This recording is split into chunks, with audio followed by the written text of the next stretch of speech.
السلام علیکم ورحمۃ اللہ وبرکاتہ۔ الحمد للہ رب العالمین والعاقبۃ للمتقین ولا عدوان الا علی الظالمین واشهد ان لا الہ الا اللہ وحدہ لا شریک لہ واشهد ان محمدا عبدہ ورسولہ صلوات اللہ وسلامہ علیہ وعلی آلہ وعلی اصحابہ ومن اہتدی بہدیہ واستنى بسنتہ الی یوم الدین وبعد۔ اللہ کے فضل و کرم سے آپ کے لوگوں کے سامنے اصول ایمان کی شرح رابطہ کی جاتی ہے۔ کتاب کا آخری باب آج ہم شروع کریں گے۔ اس باب کے تحت مصنف رحمۃ اللہ علیہ نے 3 حدیثیں بیان کی ہیں۔ آج کے درس میں پہلی حدیث کی شرح کریں گے انشاءاللہ، اور آنے والے درس میں باقی جو حدیثیں ہیں ان دونوں کی شرح کرنے کی کوشش کریں گے۔ جو باب ہے آج کا وہ ہے الترغیب فی قلۃ الکلام، کم گفتگو کی طرف رغبت دلانے کا باب۔ اس سے پہلے بھی اس طرح کا موضوع گزر چکا ہے جس میں مصنف نے ایسی حدیثیں پیش کی ہیں کہ انسان زیادہ گفتگو نہ کرے بلکہ ضرورت کے تحت اور مفید گفتگو انسان کرے، اختصار کے ساتھ کرے۔ اس سے پہلے اس طرح کی باتیں آپ کے سامنے آ گئی ہیں۔ آج بھی جو باب ہے اس کتاب کا آخری، اس میں بھی اسی سے متعلق امام محترم نے گفتگو کی ہے۔ آئیے پہلے حدیث پڑھتے ہیں، اس کے بعد پھر انشاءاللہ مختصر سے آپ کے سامنے کرنے کی کوشش کریں گے۔ وعن ابی ہریرہ رضی اللہ تعالی عنہ قال ان رسول اللہ صلی اللہ علیہ وسلم قال اذا رأيتم العبد يعطى زهدا في الدنيا وقلة منطق فاقتربوا منه فإنه يلقى الحكمة۔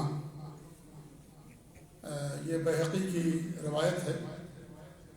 اس کے روایت کرنے والے ابو ہریرہ رضی اللہ تعالیٰ عنہ فرماتے ہیں کہ اللہ کے رسول صلی اللہ علیہ وسلم فرمایا، جب تم کسی شخص کو دیکھو کہ اسے دنیا کے اندر زہد دے دیا گیا ہے اور قلت منطق یعنی کم گفتگو کرنے کا انداز یا طریقہ یا سلیقہ اسے دیا گیا ہے، فاقتربوا منہ تو اس کے قریب جاؤ، اس کے قریب جاؤ۔ فإنه يلقى الحکمہ، کیونکہ ایسے آدمی کو گویا کی حکمت دے دی گئی ہے، ایسے آدمی کو حکمت دے دی گئی ہے۔ یہ بحقی کی روایت ہے، شعب الایمان انہوں نے ذکر کیا ہے، اور امام البانی رحمۃ اللہ علیہ نے اس کی سند کے بارے میں کہا کہ ضعیف ہے، لیکن جہاں تک حدیث کا معنی اور مطلب ہے تو یہ اپنی جگہ پر مسلم اور درست ہے، کیونکہ اس طرح کی باتیں اس سے پہلے بھی بہت ساری حدیثوں میں گزر چکی ہیں۔ ایسا ہوتا ہے کہ سند ضعیف ہو لیکن روایت قابل قبول اور قابل عمل ہو، ایسا ہوتا ہے کہ جو معنی بیان کیا گیا ہے اگر اس کے متعلق اور بھی حدیثیں ہیں اس معنی سے متعلق تو اس کا مطلب یہ ہے کہ وہ قابل عمل ہوتی ہیں۔ یہاں پر 2 باتیں یا 3 باتیں بیان کی گئی ہیں۔ پہلی بات تو یہ بیان کی گئی ہے کہ تم کسی بندے کو یہ دیکھو کہ اللہ تعالیٰ نے اسے دنیا کے اندر زہد عطا کیا ہے تو اس کے قریب جاؤ۔ زہد کا مطلب کیا ہے، اس کے معنی اور مطلب کے سمجھنے میں بہت سارے لوگ غلطی کرتے ہیں۔ دیکھیے، زہد دنیا چھوڑ دینے کا نام نہیں ہے کہ انسان دنیا سے کنارہ کشی اختیار کر لے۔ اگر ایسی بات ہوتی تو دنیا اللہ تعالیٰ قائم ہی نہ کرتا۔ جتنے بھی نبی آئے دنیا کے اندر اللہ نے نبیوں کو بھیجا، اور نہ ہی زہد لوگوں سے دوری اختیار کرنے کا نام ہے کہ انسان لوگوں سے کنارہ کشی اختیار کر لے، کوئی کٹیا بنا لے، اسی کے اندر رہے، کسی سے ملے نہ جلے، نہ کسی سے بات چیت کرے، نہ کسی کو ٹائم اور وقت دے۔ یہ بھی زہد نہیں ہے۔ اللہ کے رسول صلی اللہ علیہ وسلم کی زندگی ہمارے لیے بہترین نمونہ ہے۔ آپ لوگوں کے ساتھ اٹھتے بیٹھتے تھے، گھلتے ملتے تھے، ان کے ساتھ جاتے تھے، ان کی ضرورتیں پوری کرتے تھے، تو یہ بھی زہد نہیں ہے۔ زہد شادی نہ کرنے کا نام بھی نہیں ہے۔ دنیا کے اندر جتنے بھی نبی آئے کم و بیش تمام نبیوں نے شادیاں کی۔ اللہ نے فرمایا ان کے بارے میں وَجَعَلْنَا لَهُمْ أَزْوَاجًا وَذُرِّيَّةً، ہم نے انہیں ازواج بیویاں عطا کی اور ذریت بھی ہم نے انہیں عطا کی۔ ان کی بیویاں تھیں، خود ہمارے نبی صلی اللہ علیہ وسلم کے پاس 11 بیویاں تھیں، آپ نے 11 عورتوں سے شادی کیا، تو شادی نہ کرنا یہ بھی زہد نہیں ہے۔ نہ ہی دنیا کی جو نعمتیں ہیں ان نعمتوں سے دوری اختیار کرنا، یہ بھی زہد نہیں ہے۔ اللہ کے رسول صلی اللہ علیہ وسلم کے پاس 3 صحابہ کرام تشریف لائے اور انہوں نے آپ کی ازواج مطہرات سے آپ کی عبادت کا احوال پوچھا، تو انہوں نے بتا دیا کہ آپ اس طریقے سے بات کرتے ہیں، روزہ بھی رکھتے ہیں، روزہ بھی نہیں رکھتے ہیں، اور رات کو سوتے بھی ہیں، جاگتے بھی ہیں، بیویوں کے پاس بھی جاتے ہیں. تو لوگوں نے اسے کم سمجھا، کہا کہ ہمیں زیادہ عبادت کی ضرورت ہے، آپ تو بخشائے ہیں، لہذا ہمیں زیادہ عبادت اور عمل کی ضرورت ہے. تو کسی نے کہا کہ ہم عورتوں کے پاس نہیں جائیں گے، کسی نے کہا کہ ہم رات کو سوئیں گے ہی نہیں، کسی نے کہا کہ ہمیشہ روزہ رکھیں گے، کسی نے کہا کہ ہم گوشت نہیں کھائیں گے، ہے نا. بہت سارے لوگ گوشت نہیں کھاتے ہیں اور مچھلی وغیرہ نہیں کھاتے، تو یہ بھی زہد نہیں ہے یہ گوشت نہ کھانا. جی، اللہ کے رسول صلی اللہ علیہ وسلم کو اگلی رام بڑی پسند تھی، اگلی دستار کو، ہے کہ نہیں ہے. تو اس طریقے سے یہ گوشت نہ کھانا یہ بھی زہد نہیں ہے کہ انسان سوچے کہ ہم گوشت نہیں کھائیں گے تو یہ زہد اور پاکسائی یا تقویٰ اور دینداری پرہیزگاری ایسی کوئی بات نہیں ہے. اللہ نے اسے حلال کیا ہے، اور جو طاقت اور مومن ہے اللہ کے یہاں زیادہ محبوب ہے اس کے بنسبت جس کے پاس طاقت کم ہو اور ہر ایک کے اندر خیر ہوتا ہے. تو یہ بھی دینداری اور زہد نہیں ہے. تمہارے بھی نے کیا فرمایا، ناراض ہو گئے اور کہا کہ میں جو ہے سب سے زیادہ اللہ تعالیٰ سے ڈرنے والا ہوں، میں عورتوں کے پاس بھی جاتا ہوں، روزہ بھی رکھتا ہوں، روزہ بھی رکھتا ہوں، سوتا بھی ہوں، جاگتا بھی ہوں، جو ہماری سنت سے اعراض کرے گا وہ ہم میں سے نہیں ہے. تو زہد ان چیزوں کا نام نہیں ہے. زہد بھیک مانگ کر کے زندگی گزارنا، فقر و فاقہ کے ساتھ رہنا، یہ زہد نہیں ہے. اسلام کے اندر ایک اہم رکن ہے زکوٰۃ. اگر آپ کے پاس مال نہیں ہوگا تو آپ کیسے زکوٰۃ ادا کریں گے؟ اسلام نے صدقات و خیرات کرنے کا حکم دیا. اللہ کے رسول کی حدیث ہے، ید العلیٰ خیر من الید السفلیٰ، اوپر والا ہاتھ نیچے والے ہاتھ سے بہتر ہوتا ہے. بلند ہاتھ دینے والا ہمیشہ اوپر سے دیتا ہے، لینے والا ہمیشہ نیچے سے پکڑتا ہے. تو آپ فرماتے ہیں کہ وہ جو بلند ہاتھ ہے وہ نیچے والے ہاتھ سے بہتر ہے. رغبت دلائے گی کہ انسان مال کمائے، اور کیونکہ مال یہ ضروری ہے انسان کے لیے، خیر کا کام کرنا، دعوت کا کام کرنا، اور بھلائی اور دین اور دعوت کے کام کے لیے مال بہت ضروری ہے. اس لیے بڑی حکمت تھی کہ اللہ کے رسول صلی اللہ علیہ وسلم کی شادی خدیجہ رضی اللہ تعالیٰ عنہا سے ہوئی. ان کے پاس بہت مال تھا، پورا مال انہوں نے دین کی اشاعت کے لیے لگا دیا. آپ کے صحابہ اور ساتھیوں میں سے کتنے مالدار لوگ تھے. ابوبکر صدیق رضی اللہ تعالیٰ عنہ لوگوں کو، غلاموں کو خرید کر کے آزاد کر دیا کرتے تھے. اس طریقے عبدالرحمن بن عوف، عثمان بن عفان، اور ایک صحابہ کی ایک لمبی لسٹ ہے جن کے پاس مال تھا. تو مال نہ کمانا، فقر و فاقہ اختیار کرنا، بھوکے رہنا، اور اس طریقے سے یہ بھی زہد نہیں ہے. یہ سب زہد نہیں ہے، یہ سب چیزیں زہد کے خلاف ہیں. ہو سکتا ہے کہ ایک مالدار انسان زاہد ہو اور ایک فقیر زاہد نہ ہو. ایسا ہو سکتا ہے کہ ایک مالدار انسان، ایک بادشاہ زاہد ہو اور جو فقیر ہو وہ زاہد نہ ہو. تو زہد یہ ان تمام چیزوں کا نام نہیں ہے. زہد کے اندر دو معنی پایا جاتا ہے. ایک معنی تو قلت کا ہے. قلت مطلب یہ ہے کہ انسان آخرت کے سامنے آخرت کی زیادہ فکر کرے، دنیا کی زیادہ فکر نہ کرے. ایک معنی قلت کا ہے زہد کے اندر جو معنی جو ہے آتا ہے. دوسرا معنی اس کے اندر حقارت کا ہے، یعنی انسان آخرت کے مقابلے میں دنیا کو حقیر جانے. جی ہاں، دنیا کو حقیر جانے، یہ دو معنی اس کے اندر پائے جاتے ہیں. زہد کی علماء نے بڑی تعریفیں کی ہیں کہ زہد کا معنی اور مطلب کیا ہے. سب سے بہترین تعریف جو کہ امام ابن تیمیہ رحمۃ اللہ علیہ وہ فرماتے ہیں کہ زہد کا معنی یہ ہے کہ وہ چیز جو آپ کے لیے آخرت میں نفع بخش نہ ہو اس کو آپ چھوڑ دیں. ترک ما لا ينفع فی الآخرہ، جو چیز آخرت میں نفع بخش نہ ہو تمام چیزوں کو چھوڑ دینا یہ زہد ہے. ہر وہ چیز جو آپ کے لیے نقصان دہ ہو، آخرت میں نفع بخش نہ ہو آپ کے لیے، اس کو آپ چھوڑ دیں، یہی زہد ہے. اس طریقے سے بعض علماء نے اس کی تعریف یہ کی ہے کہ زہد کیا ہے، طیب الکسب و قصر الاجل، حلال کمانا، پاکیزہ روزی کمانا اور امیدیں کم رکھنا. یہ کیا ہے؟ یہ زہد ہے. زہد یہ نہیں کہ انسان نہ کمائے، یہ زہد نہیں ہے. کمائے لیکن روزی حلال کمائیں، پاکیزہ روزی کمائیں. اللہ پاک ہے، پاکیزہ چیزوں کو قبول فرماتا ہے. اس لیے خیانت اور حرام چیز کا کیا ہوا صدقہ اللہ تعالیٰ قبول نہیں فرماتا ہے. تو آج تو یہ جو تعریف کی گئی کہ حلال کمانا اور امیدیں کم رکھنا، کیونکہ اصل زندگی یہ نہیں ہے. اس کے بعد والی جو زندگی آنے والی ہے آخرت کی، وہ اصل زندگی ہے، وہ ہمیشگی والی زندگی ہے. تو انسان اس کی بنانے کی فکر کرے، نہ کہ صرف دنیا کے پیچھے ہو کر کے رہ جائے. انسان اگر مال کے پیچھے بھاگتا ہے، آخرت کو بھول جاتا ہے، اللہ کے حقوق ادا نہیں کرتا، بندوں کے حقوق ادا نہیں کرتا، تو وہ کیا ہے، وہ کیا نام ہے، یہ منع ہے شریعت کے اندر، یہ منع ہے جی۔ تو زہد جو ہے ان چیزوں کا نام، کچھ زہد تو ایسی ہوتی ہے جس کا کرنا انسان کے لیے ضروری ہے، جیسے حرام چیزوں کے اندر پڑنا، یہ حرام ہے شریعت کے اندر، اس سے دوری اختیار کرنا یہ زہد ہے کہ انسان حرام چیزوں سے دوری اختیار کرے، حرام مال سے، حرام کاموں سے، گناہوں سے، اللہ کی معصیت و نافرمانی سے۔ یہ زہد تو ایسا ہے جو ہر انسان سے مطلوب ہے کہ انسان حرام چیزوں سے دوری اختیار کرے جی۔ اور کچھ زہد ایسا ہے جو یعنی اللہ کے نیک بندے ہیں ان کے لیے ہے وہ، اور سب کے لیے ہونا چاہیے وہ، لیکن بہت سارے لوگ اس مقام کو نہیں پہنچ پاتے ہیں، اس مقام کو نہیں پہنچ پاتے ہیں۔ تو اس لیے جو ہے زہد کا مطلب صرف یہ نہیں ہے جیسا کہ جو لوگ سمجھتے ہیں شروع بیان کیا گیا، تو زہد کا معنی یہ ہے کہ انسان وہ تمام چیزیں جو آخرت میں آپ کو نفع نہ پہنچائیں، انسان چیزوں کو چھوڑ دے۔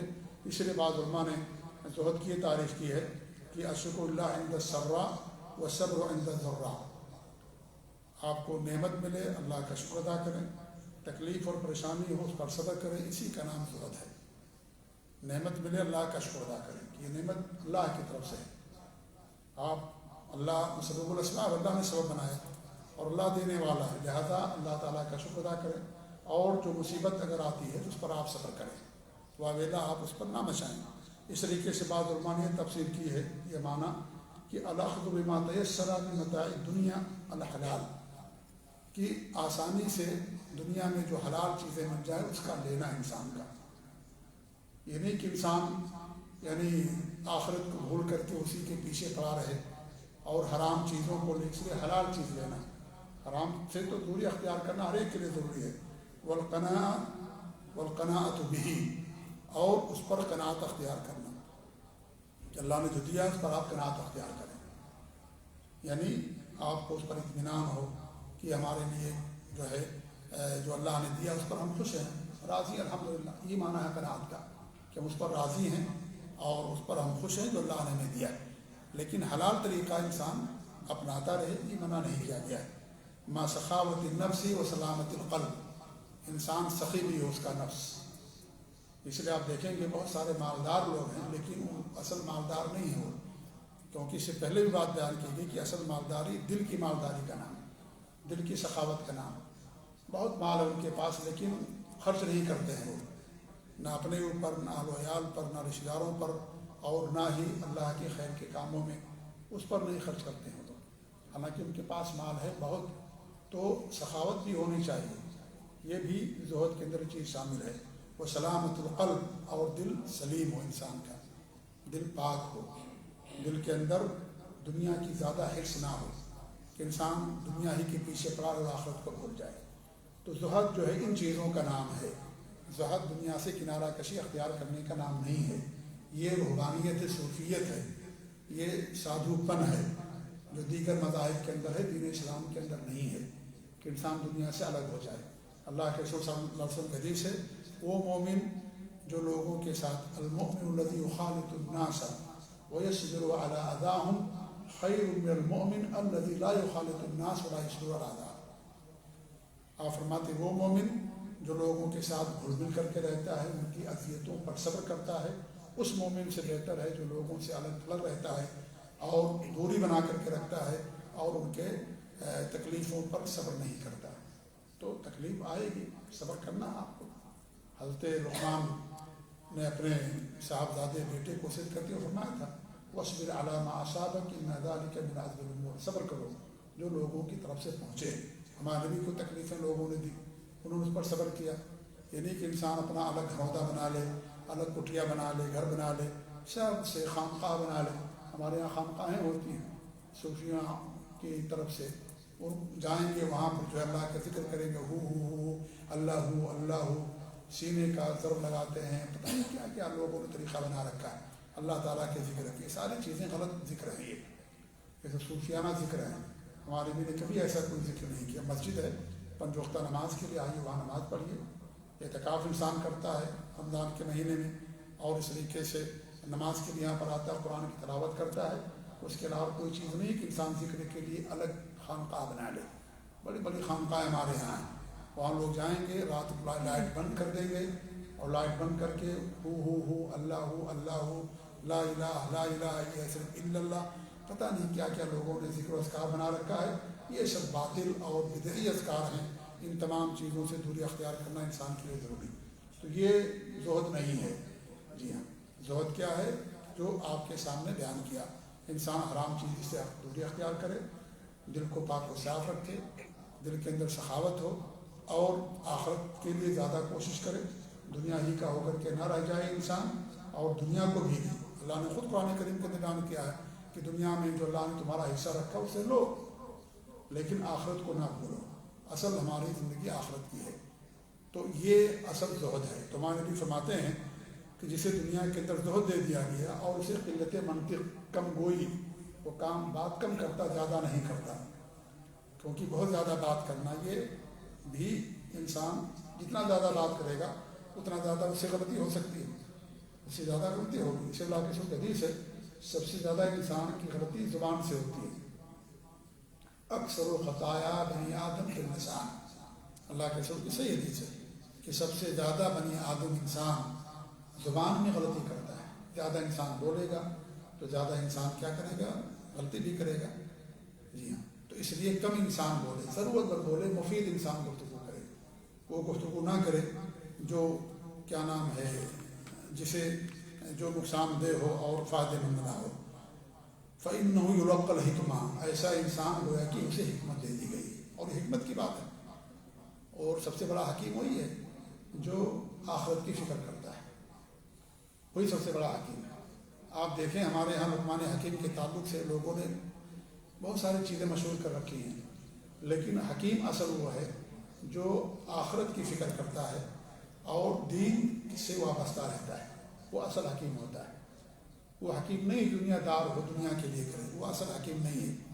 اسی لیے اللہ رب العالمین نے حضرت لقمان علیہ السلام کے بارے میں کیا فرمایا؟ وَلَقَدْ آتَيْنَا لُقْمَانَ حِکْمَةً، ہم نے لقمان کو حکمت دے رکھا تھا. ان کی وصیتیں بیان کی ہیں. آپ دیکھیں کوئی بھی وصیت دنیا سے یا ڈاکٹری سے یا دواؤں سے متعلق نہیں ہے. ان کی سب سے پہلی وصیت یہ تھی کہ میرے بیٹے شرک نہ کرنا، ماں باپ کے ساتھ اس نے سلوک سے پیش آنا، اللہ تعالیٰ کی قدرت کے بارے میں، نماز پابندی سے پڑھنا، اور اس طریقے سے بلند آواز سے گفتگو نہ کرنا، غرور گھمنڈ نہ کرنا، تکبر نہ کرنا، اور جو تکلیف اور پریشانیاں لوگوں کی طرف سے آئیں ان پر صبر کرنا، اور لوگوں کو دین کی طرف بلانا. یہ ساری وصیتیں انہوں نے کی تھیں. ہمارے یہاں مشہور یہ ہے کہ لقمان حکیم جب چلتے دوائیں بولتی تھی کہ میں فلاں مرض کی دوا ہوں. جڑی بوٹیاں بولتی تھی، لوگ کہتے ہیں کہ جڑی بولتی تھی میں فلاں مرض کی دوا ہوں، اور جو ہے پودے اور یہ ساری چیزیں بولتی تھی کہ میں فلاں مرض کی دوا ہوں. لوگوں نے لقمان علیہ السلام کو اس سے مشہور کر رکھا ہے.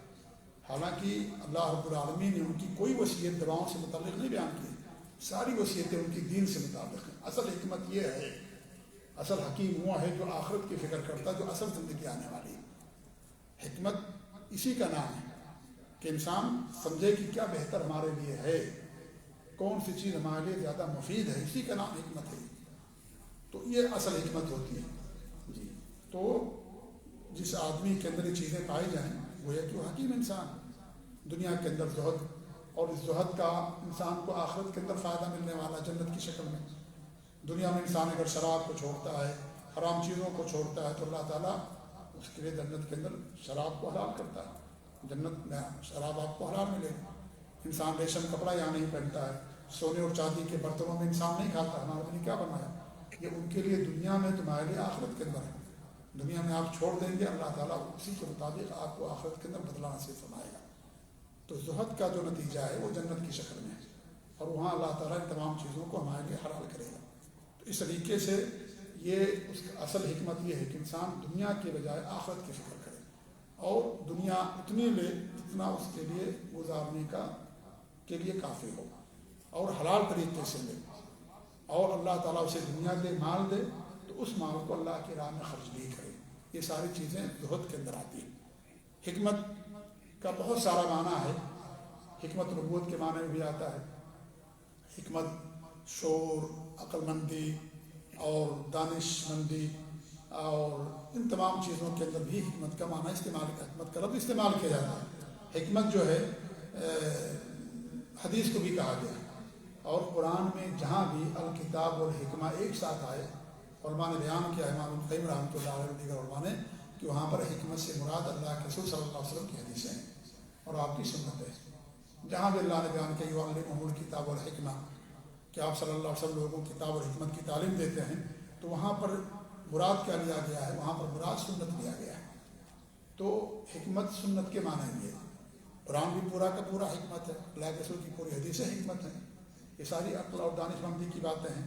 اس طریقے سے حق کی معرفت حاصل کرنا اور شکر کرنا، صبر کرنا، تقوی، علم اور بصیرت، عقل و فہم، دور اندیشی، حلم اور بردباری، برداشت کرنا، نفس کا تزکیہ کرنا، خاموشی اختیار کرنا جہاں انسان کو خاموش رہنا ہو، یہ ساری چیزیں کیا ہیں؟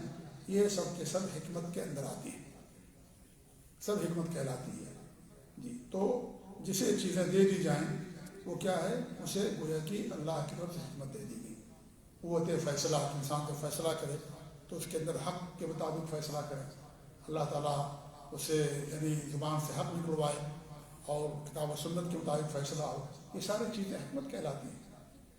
تو یہ جنہیں چیزیں دے دی گئیں گویا کہ اسے اللہ رب العالمین نے حکمت دے دی ہے۔ تو یہ حدیث پہلی تھی جو یہاں پر مصنف رحمۃ اللہ علیہ نے یہاں پر جو ہے بیان کیا ہے۔ اس کے بعد دو اور حدیثیں اس کے تحت مصنف نے بیان کیا ہے، انشاءاللہ اگلے درس میں ہم اس کو بیان کرنے کی کوشش کریں گے۔ اللہ تعالیٰ دعا کہ اللہ رب العالمین ہم سب لوگوں کو حکمت عطا فرمائے، اللہ تعالیٰ ہمیں صبر دے، زہد عطا فرمائے، اللہ تعالیٰ ہم سب لوگوں کو نیکی پر، دین پر قائم رکھے، اور اللہ تعالیٰ ہم سب لوگوں کو آخرت کی زیادہ فکر کرنے کی توفیق دے، آمین۔ وصلی اللہ علیہ محمد وعلیٰ آلہ وصحبہ اجمعین، جزاکم اللہ خیر، السلام علیکم ورحمۃ اللہ وبرکاتہ۔ جیسا کہ آپ لوگوں کو معلوم ہے کہ آج کل کرونا بہت زیادہ بڑھتا جا رہا ہے، تو آپ لوگ جو ہے اس کا احتیاط کیجیے اور دوری بنا کر کے رکھیں، ماسک وغیرہ لگا کر کے رکھیں، مسجد میں جائیں، باہر جائیں، جہاں بھی، کیونکہ بڑی تیزی کے ساتھ پوری دنیا کے اندر پھیل رہا ہے، اور گورنمنٹ کی طرف سے باقاعدہ اعلان بھی کیا گیا ہے کہ جو ہے ماسک وغیرہ استعمال کریں اور دوری بنا کر کے رکھیں۔ اللہ پر بھروسہ ہو، اللہ پر توکل ہو، لیکن یہ سب اسباب ہیں اور اسباب انسان اختیار کرتا ہے تو اللہ تعالیٰ اس کی حفاظت بھی کرتا ہے۔